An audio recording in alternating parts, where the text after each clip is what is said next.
Kale had always liked quiet mornings. On the sprawling orbital station above Viridian, the galaxy's mineral-rich planet, he found his peace in the soft hum of machinery and the slow drip of light across the observation deck. The station was massive, designed to harvest rare ores from the planet below, and to outsiders it seemed cold and impersonal. But Kale had made his corner of it alive with small comforts. His easel stood near a window overlooking the endless black of space.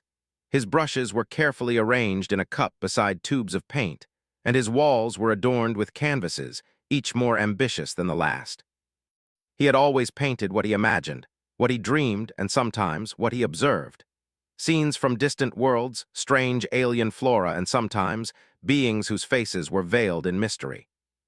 Painting was his language when words failed him, his way of understanding life when the galaxy felt too large to comprehend. That morning, Kale had been finishing his latest work, a bold portrait of someone he had never met in person but whose presence had always loomed across news feeds, reports, and whispers throughout the station, a figure of power, both admired and feared in equal measure. Seraphine of the Stellar Alliance. The painting captured her standing alone on a battlefield. Unlike official portraits, this one showed her not as a flawless ruler, but as a woman carrying burdens. Her expression was calm, almost thoughtful, but the eyes betrayed fatigue and a sense of loneliness.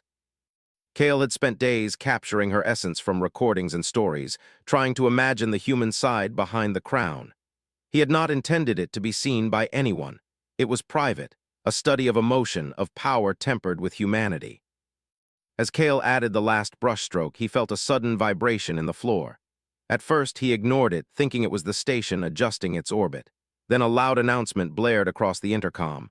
"Attention! Security breach! VIP access imminent.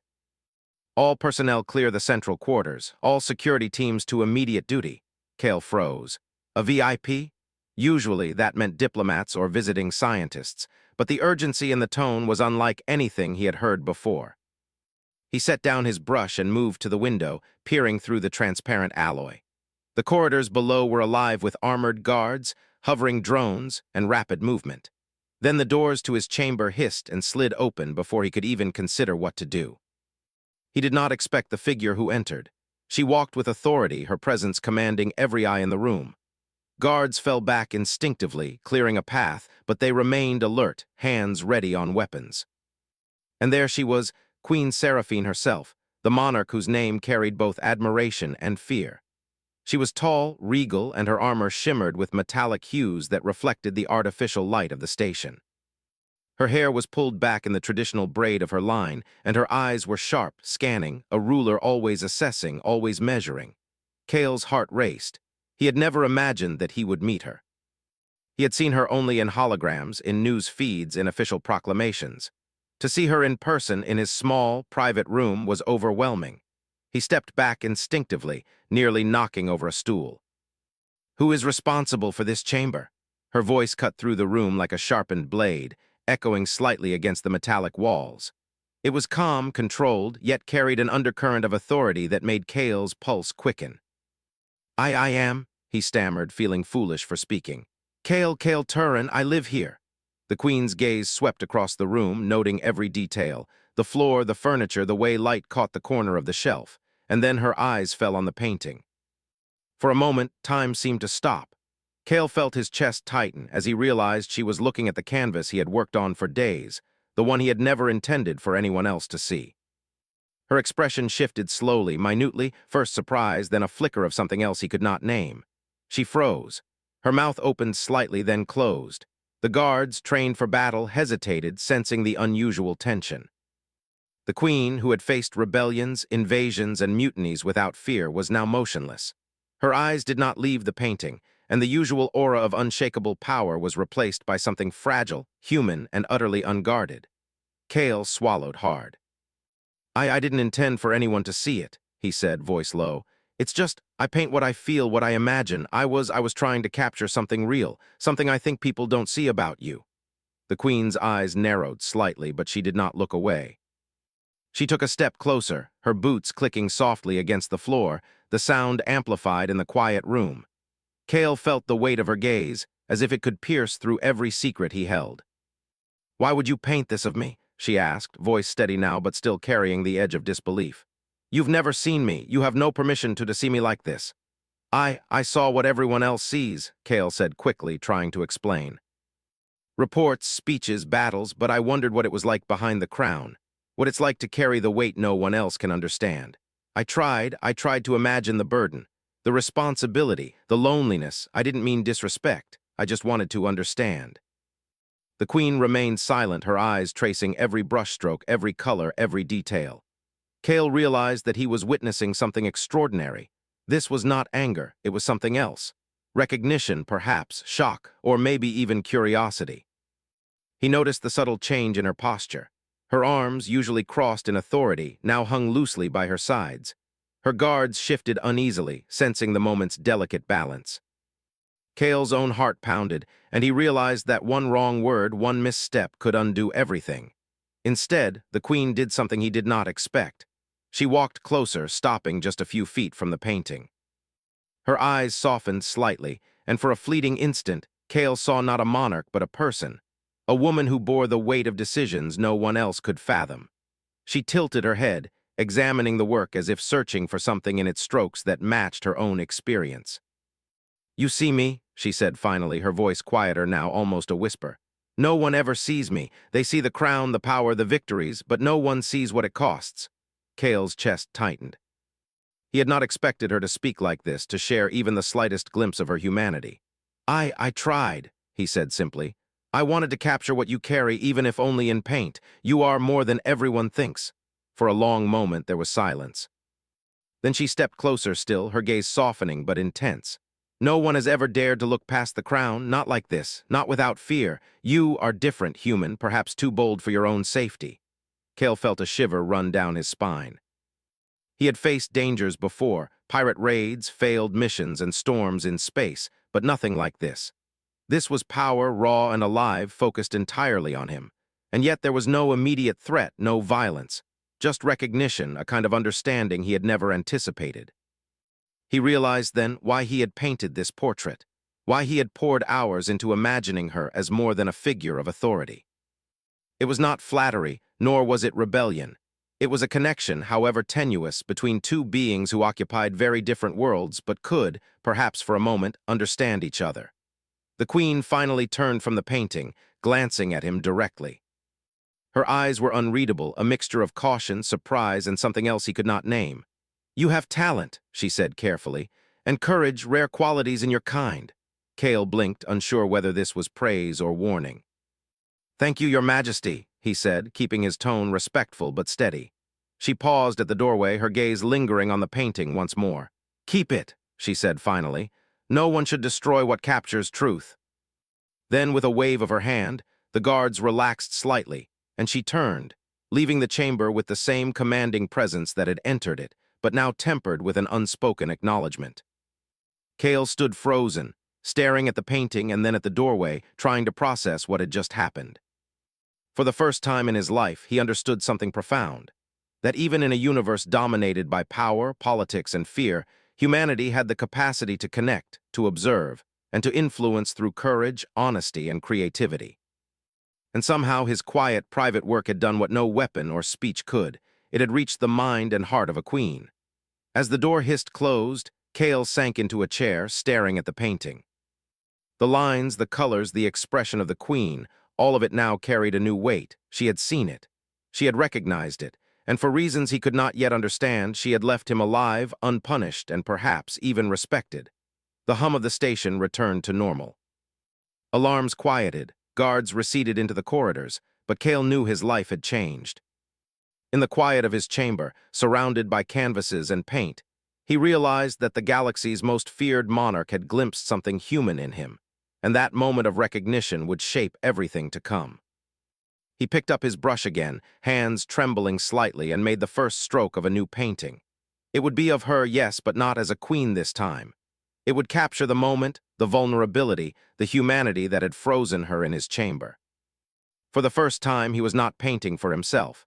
He was painting for a connection that spanned worlds, crowns, and fear, a connection that only humans, in their boldness and simplicity, could ever achieve.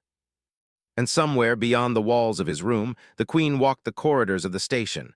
unaware that in a small, quiet chamber the truth of her power and her humanity had been captured in strokes of paint by a simple human named Kale. Kale could hardly sleep that night. His mind raced with the memory of the queen standing in his chamber, frozen in front of his painting, the faint flicker of emotion in her eyes that no one had ever witnessed before. He had spent years living quietly on the station, moving from mission to mission, avoiding attention, blending into the background. But now, that quiet life seemed impossible. Somehow, the most powerful ruler in the galaxy had seen him, not as a worker, not as a human of little consequence, but as someone capable of understanding and reflecting the truth she carried inside her. The station was unusually quiet after her visit. Alarms had ceased, the corridors returned to routine activity, and the hum of machinery felt like it had shifted, slower and more deliberate, as though the station itself had paused to absorb what had happened. Kale remained in his chamber, staring at the painting, feeling the weight of the queen's gaze even though she was no longer there. The image he had created, the one he had imagined from fragments of recordings, news reports, and his own intuition, felt alive now, as if she could step out of the canvas and speak to him at any moment. By morning, Kale knew he would have to resume his work, but he found himself hesitant to touch a brush. His hands shook as he reached for a new canvas, his thoughts scattered. The events of the previous day were unlike anything he had experienced. Not fear, not awe, but a strange mixture of excitement and uncertainty. What did the queen truly think of him? Would she return? Had he overstepped? These questions gnawed at him as he prepared for the day. The station's corridors were busier than usual. Reports had filtered through the staff that the queen herself had visited the central hub, assessing the security protocols of the station and observing the efficiency of the operations. Kale kept to the shadows, avoiding the usual bustle, but he could sense her presence everywhere. Guards moved differently, staff whispered in lower tones, and even the automated systems seemed to respond to her influence more sensitively. By midday, Kale had almost convinced himself that the queen's visit had been a singular, momentary incident, that she would not trouble him again. But then the door to his chamber opened without warning, and he froze. It was her. Queen Seraphine entered with the same commanding presence she had the previous day, but this time there was no entourage. The guards lingered outside, their positions deliberate, but she had chosen to come alone. Kale's heart raced, but he stood straight, careful to appear calm. "You remain in your corner, human?" she asked, her voice calm but carrying an unmistakable authority. "Do you not sleep, or do you simply avoid the duties of your station?" I sleep," Kale replied quickly, "and I work. It's just the painting took much of my attention yesterday." He gestured to the canvas he had left unfinished, still propped near the window, bathed in the cold light of the station's artificial sun. The queen's eyes flicked to it, and for a moment Kale thought she would scold him, or worse, see this as presumptuous. But she did not. Instead, she studied the unfinished strokes, the colors blending across the canvas. "You continue to observe," she said softly, almost thoughtfully. "You attempt to capture what is hidden from most eyes." Kale nodded, unsure whether to speak further. I try. I want to understand what it is like to carry everything you carry. I know I will never truly understand, but I try to see it at least." The queen stepped closer, and this time Kale noticed the small details he had missed before. The faint lines at the corner of her eyes, the subtle tension in her shoulders, the way her gaze softened as she regarded him, not as a subject of power, but as a person attempting to reach beyond his limits. "Few attempt this," she said. "Fewer still succeed in making it apparent without fear or flattery." Kale swallowed. "I don't think of it as success, I just want to understand, and if possible, to reflect it. Perhaps in doing so, someone might see you not as a figure of fear, but as a person." The queen's expression changed subtly. There was a brief, almost imperceptible shift in her posture, a slight relaxation. She moved closer to the canvas, tracing an invisible line in the air above it with her fingertip, as though imagining the brushstrokes under her hand. "You do not fear me," she said quietly, a statement rather than a question. I cannot fear what I strive to understand," Kale replied honestly. "If I do not attempt to see the truth, I will never know it." For a long moment, she said nothing. Her eyes lingered on him, studying not just his words, but the sincerity behind them. Kale felt a weight settle on him, a mixture of responsibility and opportunity. This was more than a chance encounter. This was a test, and perhaps an invitation. Finally, she spoke, her voice softening further. Do you know what it is like to carry decisions that affect thousands, to bear the knowledge that a single choice can save lives or destroy them? Cale shook his head slightly. I cannot claim to know such burdens fully. I can imagine the weight, the pressure, the loneliness, but I only glimpse it from the outside. The queen stepped closer still, so near that Cale could feel the faint warmth emanating from her. Few see this side of me, she admitted. Those who do often use it against me, either in politics or strategy. But you do not. You paint it. You reflect it. Cale nodded, unsure how to respond. He had expected many reactions, anger, suspicion, perhaps even punishment. But this was something else entirely. It was acknowledgement, recognition, and for someone of her power, that was a gift few received. Why do you care, human? She asked finally, her voice low. Why does it matter to you what I feel or what I endure? You could ignore me as most do and remain safe. Cale met her gaze steadily. Because understanding is what makes us human, and because I believe that even someone as powerful as you deserves to be seen as more than the image the galaxy projects.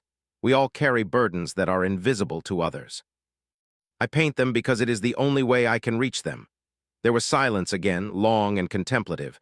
The queen's eyes softened, and she took a step back from the painting as if to let her words settle in both their minds. You are different, she said slowly. Not in appearance, but in perception. Few humans see beyond themselves. You see beyond fear and image. Perhaps that is why you are not afraid. Cale felt a mix of relief and apprehension. The queen did not often speak of fear or humility. For her to mention it, and in such a tone, suggested she recognized a rare quality in him, one that might allow him to survive this encounter and even influence events to come. For the next hour, they spoke quietly. Not of politics, not of war, but of perspectives, of choices, of life in isolation and in leadership. Cale shared observations of human nature, the small acts of courage and kindness that often went unnoticed, the ways humans shaped worlds not by force but by thought, creativity, and empathy. She listened, her usual sternness replaced with curiosity.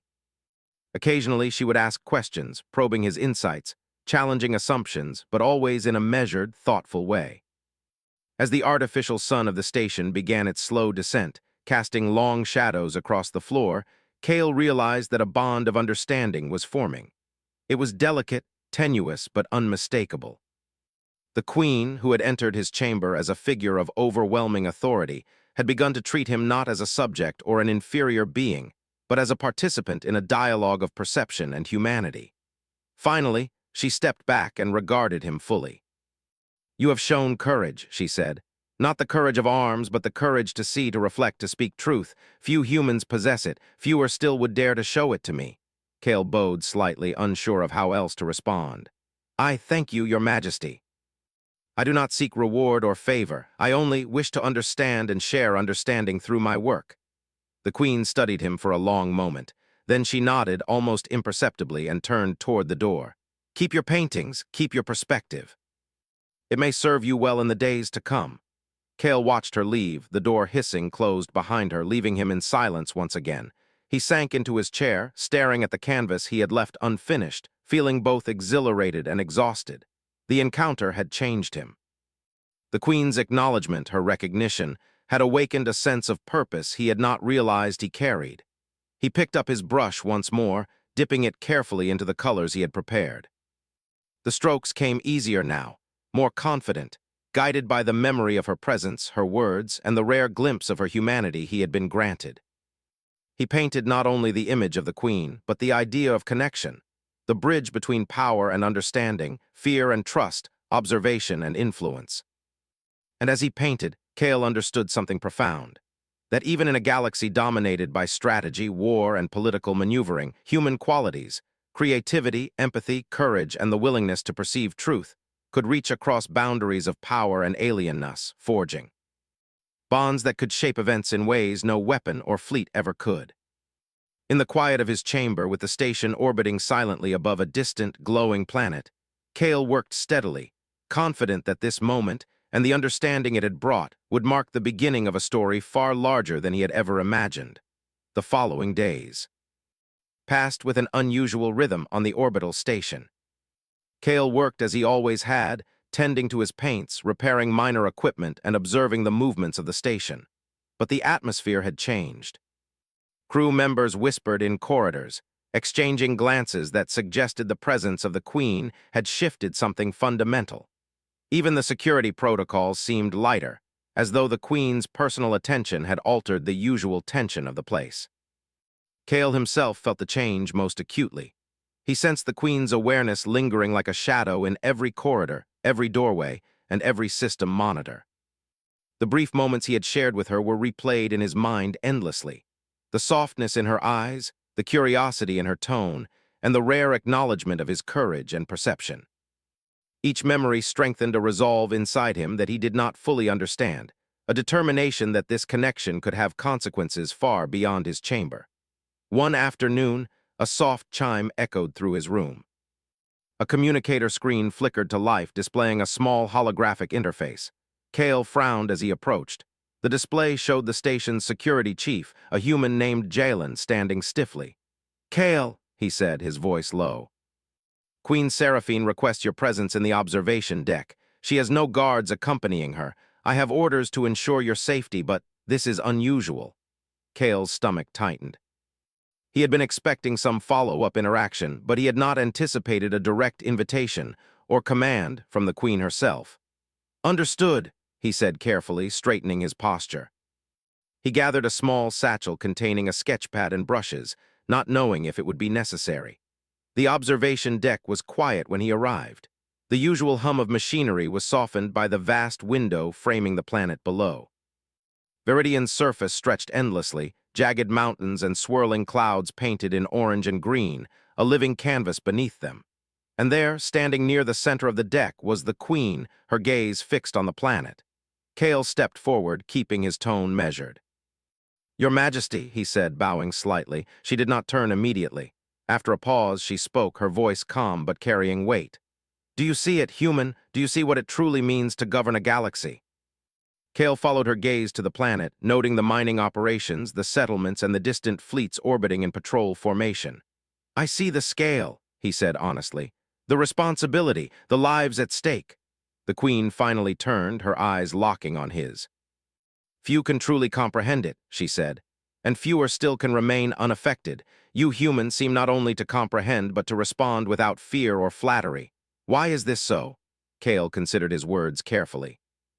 "Because I believe that understanding is the first step to action," he said. "If we cannot perceive truth, we cannot make decisions that honor it. I do not fear you, Your Majesty, because I do not seek to confront you. I seek to understand and to share what I see." For a long moment the Queen studied him. Then, without warning, she gestured to a nearby platform. "Come, walk with me." Cale followed cautiously. They moved in silence across the deck, the vast windows framing the swirling storms of Viridian below. "Do you know why I visit you?" she asked finally. "I can guess, but I would rather hear it from you," Cale replied. "I have ruled for decades," she said, her tone low. "I have faced insurrections, wars, and betrayals. I have led fleets to victory, punished those who defied me, and guided billions under my command. And yet I am lonely." Cale nodded, listening carefully. "It is difficult to carry such responsibility alone." She stopped walking, turning fully to face him. "Lonely, yes. Isolated most of the time. No one dares approach me as an equal. No one dares to speak truth to me without fear. And yet, you do. You have done so not with words of challenge, but with observation and reflection. That is rare, human. That is valuable." Cale felt a mixture of awe and nervousness. He had imagined that his paintings could communicate perception and humanity, but to hear her admit their impact was beyond expectation. I only wish to reflect what I see," he said humbly. "Not to flatter, not to manipulate, but to reveal what others cannot." The Queen studied him for a long moment, her gaze sharp yet thoughtful. "You have shown me that humans can be exceptional," she said slowly. "Not because of power or strength, but because of perception, empathy, and courage. You see beyond fear, beyond image. You understand what most rulers do not realize, that strength alone does not shape history, but the insight to act wisely does." Cale's heart raced. "Thank you, Your Majesty," he said. I only hope that my work may inspire or illuminate even in small ways." "Small ways?" she asked, a hint of amusement touching her voice. "No act of courage or perception is small." Even the smallest act can ripple across the galaxy if it is guided by truth and clarity. And humans, your kind has such moments, rare though they may be, that leave an impression even on those accustomed to power and fear. They walked slowly in silence, the hum of the station a quiet accompaniment to their conversation. Cale felt the weight of her words, and for the first time, he realized the extent of what he had begun to influence. Through observation, creativity, and courage, he had touched someone whose decisions shaped billions of lives. His art, his perspective, had carved a bridge into the mind of the galaxy's most feared ruler. The Queen paused, looking down at the planet. "You understand why I am compelled to act differently toward you?" she asked. Cale nodded. "Because you recognize honesty and courage." "Yes," she said, her voice steady, "and because you remind me of something I have almost forgotten. That even in power there is value in listening, in observing, and in seeing the truth in others. Most advisors would never reveal their full insight to me. You have done so without fear." Cale felt a swell of pride tempered by caution. "I do not claim to be wise, Your Majesty. I only attempt to perceive, and perhaps to record what others overlook." She turned fully to him, her eyes locking on his with a clarity that was almost uncomfortable. "Perhaps that is why humans endure despite the odds. You are capable of seeing beyond immediate threats, beyond control, beyond the need to dominate. You see truth and you act with it. That is a quality I find rare and valuable." Cale's mind raced. These were not compliments given lightly, especially by a ruler who had known betrayal and deceit all her life. To be recognized in this way was extraordinary. "I am honored, Your Majesty," he said. "I only hope that my work continues to reflect what is true for you and for others." The Queen's gaze softened. "It will, and more than that, it may influence decisions you cannot yet imagine. The galaxy is vast, human. And yet even a single perspective, carefully considered, can shift outcomes, preserve lives, or change the course of events. You have shown me that perspective can come from the most unexpected places." Cale felt a new sense of purpose, one that extended far beyond his small chamber or the confines of the station. His work, his perception, his courage were no longer private endeavors. They were part of something larger, something that could touch the galaxy. They continued to speak for hours, the conversation ranging from the responsibilities of leadership to the small acts of kindness that humans often overlooked. The Queen shared rare insights into the burdens she bore, decisions she had made in secret, and moments of doubt she had never revealed to anyone. Cale listened carefully, absorbing her words and committing details to memory, not for political gain, but to understand and reflect the humanity behind the crown. As the artificial sun of the station began its slow descent, casting long shadows across the observation deck, the Queen finally spoke with finality. "Human, your courage, perception, and honesty are extraordinary. Few would dare to engage me as you have, and fewer still would do so with such insight.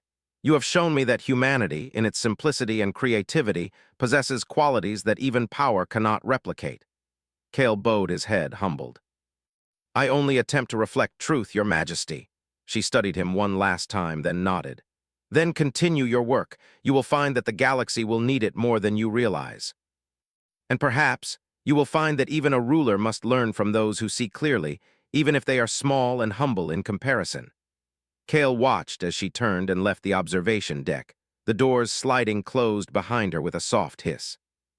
He stood alone, the hum of the station returning, but the resonance of her words lingered in his mind. He knew that what had begun as a simple act of painting had grown into something far more significant, a bridge between human perception and the experience of one of the most powerful beings in the galaxy. He returned to his easel and began a new painting, each stroke guided not only by observation, but by the recognition that his work carried meaning, influence, and responsibility. The Queen's acknowledgement, her rare admission of trust and respect, had forged a bond that transcended rank, species, and power. Through courage, empathy, and insight, Cale had become part of a story far larger than himself, a story where humanity's best qualities could reach across stars and shape the course of events in ways no weapon or fleet ever could. And as he painted, he realized that the Queen, and perhaps the galaxy itself, had been changed by a simple act of perception, reflection, and understanding. Proof that humanity's greatest strength lay not in dominance or fear, but in the courage to see, understand, and act with Truth,